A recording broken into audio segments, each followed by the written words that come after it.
பண்ணிட்டு இருக்காரு. 7ஆம் இடத்திலிருந்து அவருடைய பார்வையை உங்களுடைய ராசிக்கு பாக்கியஸ்தானமான 9ஆம் இடத்துல பதியுதுங்க. கேது பகவான் உங்களுடைய ராசியிலே சஞ்சாரம் பண்ணிட்டு இருக்காரு. இந்த டயத்தில் ரொம்ப குழப்பங்கள் இருக்கும். அது மட்டும் இல்லைங்க, கேது பகவானுடைய பார்வை 3ஆம் இடத்தில் பதிகின்றது.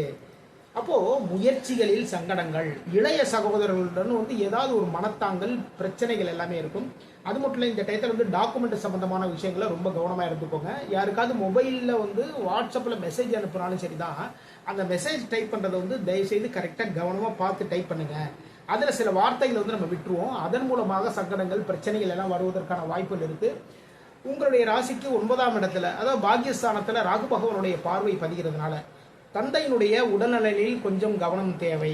அது மட்டும் இல்லைங்க, எதிர்பாராத சங்கடங்கள் எல்லாமே உங்களை நோக்கி வந்து கொண்டே இருக்கும். எதனால்னா, ராசிக்கு மறைவு ஸ்தானமான 8ஆம் இடத்தில் சனி பகவான் சஞ்சாரம் பண்ணிட்டு இருக்காரு. அதனால இவருடைய பார்வையும் தொழில் ஸ்தானமான 10ஆம் இடத்துல பதிகிறதுனால தொழில் வேலைகள் இதெல்லாம் பார்த்தீங்கன்னா சிறு சிறு சங்கடங்கள் எல்லாமே இருக்கும். ராகு பகவானுடைய பார்வை 9ஆம் இடத்துல பதிகிறதுனால